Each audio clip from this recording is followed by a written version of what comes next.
Hello, and thank you for taking the time to join me for this conversation. In honor of Martin Luther King Jr. Day, I am honored to share with you my thoughts on why we as a community at Hollins University have to move beyond goodwill in order to become a truly inclusive institution.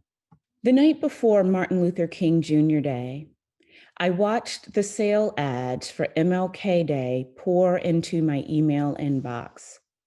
Shoes, clothes, linens, and more were suddenly on sale. Thinking that perhaps I was being overly sensitive, I did a quick search, and sure enough, there is an intentional proliferation of sales around Martin Luther King Day. According to US News, quote, if you've recovered from the holidays and are starting to crawl out of shopping hibernation, Martin Luther King Jr. Day is a good opportunity to ease back into deal hunting, end quote. Some other emails asked what I would stream on the long weekend. The long weekend. For many, that is the totality of MLK Day, a long weekend. My heart literally ached. I grew up in North Carolina, and while my childhood was post-Jim Crow, the vestiges of that era loomed large over my life. Of course, for those of us experiencing it at the time, it was just life. There was a keen, visceral recognition of the powerlessness it engendered. While the phrase inequity was less popular then than it is now, inequity was how we lived. Some inequity was quite explicit. Who had access to the gifted and talented classes at my elementary school and who didn't, where people worked and what they did, who shopped and worshiped and studied where they did.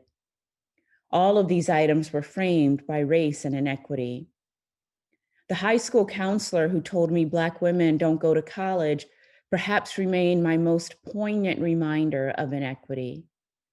Those explicit inequities were matched only by the daily, more subtle reminders of inequity.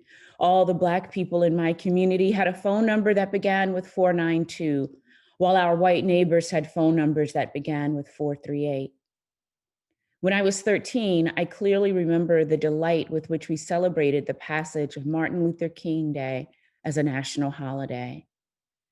Many thought it would never happen, my family among them, but it did. And it was cause for celebration and rejoicing. It was a recognition of the injustice that had occurred and a call to strive for justice. And now, more than 38 years later, the controversy around MLK Day continues to shine. There are those who believe that King's dream has been realized, that we observe this holiday to celebrate one man's legacy. Except Martin Luther King Jr. Day is not like other holidays. In my view, we celebrate the movement he stood for as much as we celebrate the man. In fact, we are called to remember on this day especially that the work of justice must go on. It's not the same as other holidays because the dream has not yet been realized. We must keep moving. The work is not yet done. Those who care about justice and equity cannot take a day off. It's a day to use our collective voices to make a difference. And importantly, as King so often reminded us, to serve others. When we think about these issues and how we do the work of justice, we encounter the great difficulty of the civil rights and nearly every justice movement. How do we get everyone on board and working for a brighter future? But as we look towards the future, we are forced to ask ourselves, how do we know if we're moving in the right direction, the direction that honors the call and work of King, the direction that will not only bring about his dream, but the dreams of many who have been disenfranchised, the dream of justice? What is the direction in which we should turn that responds to the work of justice, that diminishes inequity? What we need, I believe, from all of us is a deeper understanding of the work ahead. In April of 1963, King and other members of the civil rights movement staged an active and large demonstration in Birmingham. Unsurprisingly, King and his fellow justice seekers were arrested and jailed for protesting without a license, though it's important to note that they were ineligible for a license. So no matter what they did, the protest was, in and of itself, going to be illegal. Several of the clergy in Birmingham criticized King for engaging in this illegal march and suggested that he needed to wait and use the existing legal system to forward the goals and ideals of civil rights. As part of his response to criticism by white clergy who lamented King's protest, Martin Luther King Jr. wrote Letter from a Birmingham Jail, an exquisite piece whose resonance seems unabated by the passage of time. The following excerpt is from his letter from a Birmingham jail. Quote, "Shallow understanding from people of goodwill is more frustrating than absolute misunderstanding from people of ill will. Lukewarm acceptance is much more bewildering than outright rejection," end quote. The larger context for this quote is that King was responding to people of goodwill, the clergy, who had been his allies in many ways. Yet when the call was to a deeper understanding, when there was a need to disrupt the system in order to make progress, those allies disappeared and questioned his work. Letter from a Birmingham jail reveals some of the inner turmoil King faced as the leader of a movement. So often King is construed as a peacemaker who never experienced frustration and anger about the pace of change for civil rights in American society. And all too often we forget or gloss over the reality that he lived his daily existence subjected to the tyranny against which he was protesting. Yet this quote and this letter, like so many of his writings later in his life, reflect the fact that King was frustrated by the fact that his allies, the people who purported to be with him in the struggle, were hampering progress. And while King does not question the motives of these allies in the above quote, he points out how their lack of deep understanding about the issues the movement was facing was hampering progress. What his allies seemed to not understand was that he was dwelling within the difficulty he was working to eradicate. King needed them to not only be an ally on paper or in manner, but to be with him in naming, confronting, and addressing the injustices he faced. So what is shallow misunderstanding from people of goodwill, and why is it not enough? Well, let me state up front that what enables me to get out of bed in the morning is my unrelenting belief in the goodness of humankind. While I know intellectually that there are people of ill will in the world, I would find it personally incapacitating if I focused on that group. I could not get up in the morning if I questioned the motives of all I encounter. So know from the outset that my starting point is that I'm only speaking with people of goodwill. But I also know that to move a cultural shift forward around inclusion, to support the work of justice, to eradicate inequity, there's a natural point in our work when we need to demand more from one another. Now, to be clear, people of goodwill are essential in the early stages of any movement, but especially those movements that focus on the rights of others. When any oppressed or marginalized group begins to seek equity, the majority population is an essential and important ally. When you live in an environment of inequity and begin to seek justice, those people who provide even a glimmer of kindness are so rare and so important to the cause that they are welcomed in. When you live your life feeling less than or so unlike the other, to be seen as a full human being is a veritable life jacket when you're drowning. A kind word and a smile become evidence of your humanity. When your daily life is lived under assault, goodwill is sufficiently rare that it's all you ask for. At these early stages of a movement, There's often visible change that enables the work to continue. But as movements evolve, the demands on all those engaged in the movement evolve as well. As the group seeking justice makes small gains, larger gains become an inevitable goal. Why should I settle for a portion of justice when I deserve full justice and equity? Those who provide goodwill are then asked for more than a smile. We want to know, how will you support my humanity when your mere presence is no longer enough? Will you be invested in my well-being when there may be a cost to you? Or the question we so often wrestle with in our community, will you sacrifice your comfort in order to be a witness to my humanity? From an organizational perspective, what I'm describing is classic organizational change theory. So allow me to share my iceberg.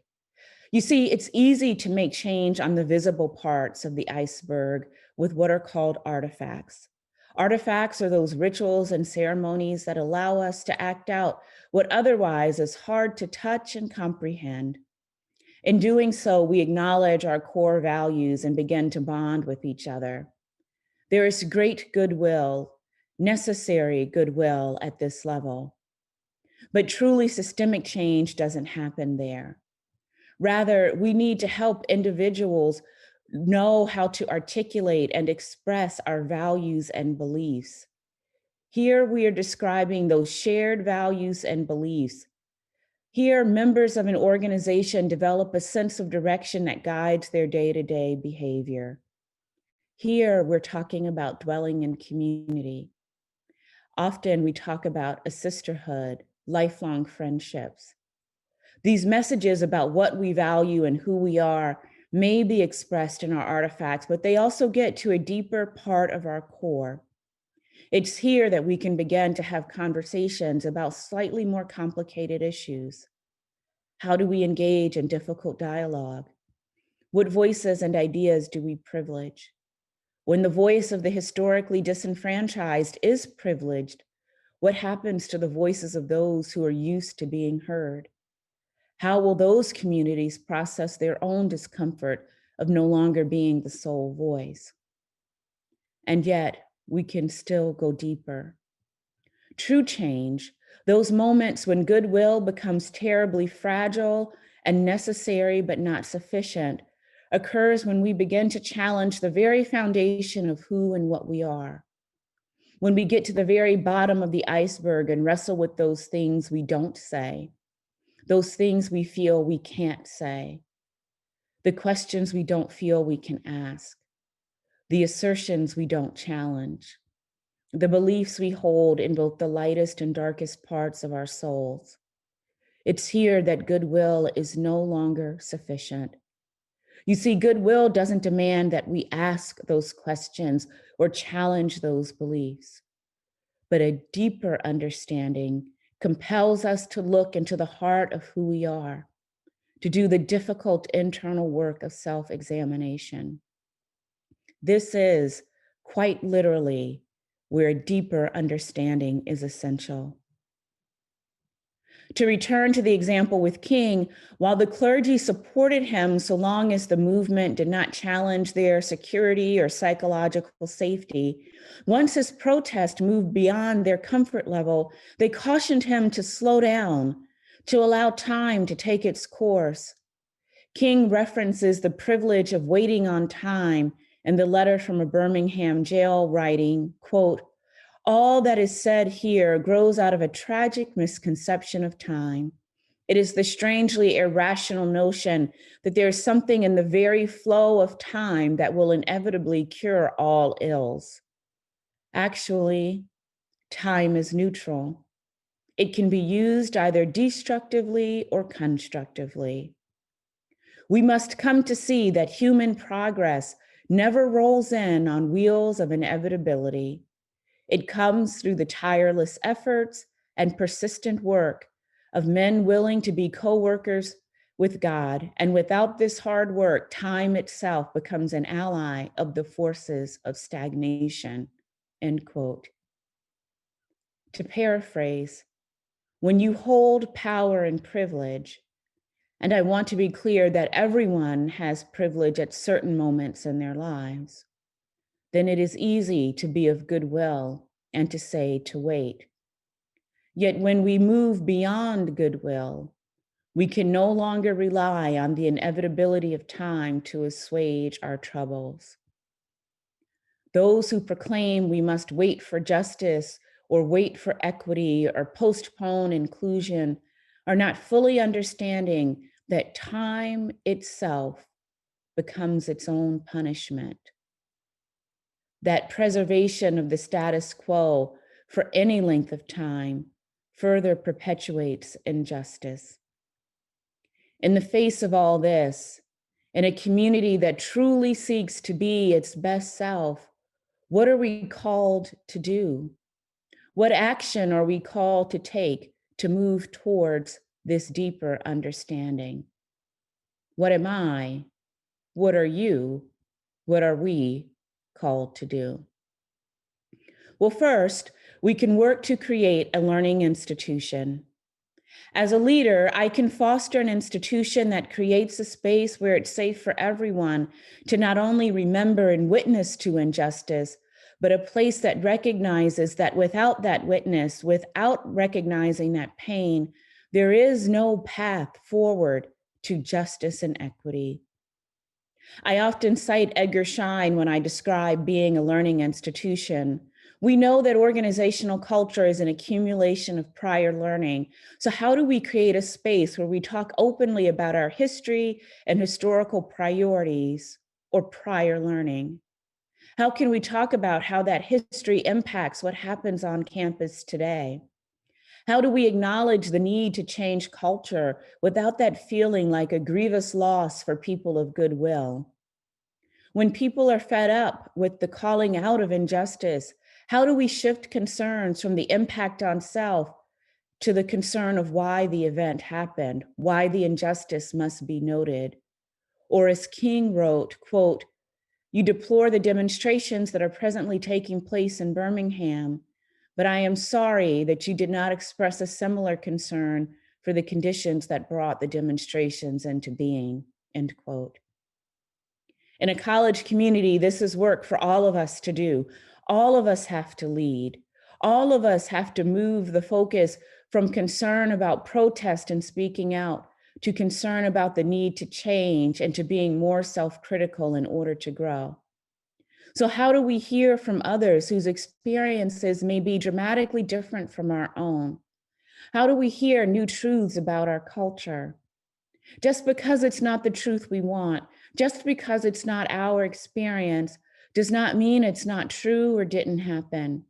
So, how can we hear those truths in a way that binds us as opposed to alienate us? Perhaps what I'm asking is that we see each other as more than a monolith, as more than one-dimensional people. You see, we are all more than a single story. Every person on these campuses is complex and deep and wants their full humanity seen and witnessed to. Every person. So we must hear and honor every story. We must do this institutionally. Once we engage in acknowledging the need for cultural change, of the existence of multiple stories within each of us, how do we learn and listen to something new? How do we learn about why we must be transformed as an institution and embrace that learning? How do I, as the leader, create an environment wherein that learning can take place? And once that learning has commenced, how do we shape institutional goals that align with where we would like to move? How do we shift culture? That's the work before us. That's the work for me as the leader, and the work for each of you to shift our culture. Next, I would call on each of us to think about how you can engage in micro progress. Indeed, part of moving beyond goodwill is recognizing that goodwill and difficult microaggressions can peacefully coexist. Microaggressions are those statements and questions that may seem innocuous on their own. However, the cumulative impact is quite detrimental. Some research categorizes microaggressions into microassaults, intentional actions or words to exclude a group, and microinsults, which emerge from unconscious bias and serve to question or undermine the ability and strength of the object of those insults, and microinvalidations, which occur when someone's lived experience is questioned or othered, or their perception of their lived experience is presumed inaccurate. On many days, one can experience each or a combination of these microaggressions. For example, the microaggressions that I tend to confront in the world are, how did you ever get your job as a president? Do you have a degree? There's no such thing as microaggressions. That wasn't because of your race, or that experience wasn't because of your sex. Many people have their own microaggressions that they faced. And when others deny that experience, not only are they attempting to tell someone what their experience in the world is or should be, they're denying that person's right and voice to share their experience. It reduces their humanity and privileges the humanity of the one who says it didn't happen. Microaggressions are harmful because it is the daily exposure, the cumulative years of micro-insults that make life difficult. It's the daily reminder that you're different and historically perceived as less than. It's the fact that you're most accepted when people say they don't see color, and yet that means you're most accepted when people deny a significant part of who you are and what your experience has been. So what action do we take? Well, what if we replace microaggressions with microaffirmations? Microaffirmations are the intentional effort to affirm and lift up another. It can be as small as acknowledging the existence or humanity of a fellow human being. For example, sitting next to someone in class you don't know demands nothing of you, but can be a life-enriching act for the other person. Finding something kind to say about a peer, witnessing to their pain by simply saying, I believe you. Witnessing to their humanity by saying, that must have hurt when you had that experience. And not trying to console by diminishing their experience or hurt are all small steps that move beyond goodwill because you are intentionally asking more and demanding more of yourself. The mere acknowledgement that microaggressions exist and have an impact is moving to a deeper level of understanding, especially if that's something that's never happened to you before. You see, there is much that we can do to make our community better at Hollins.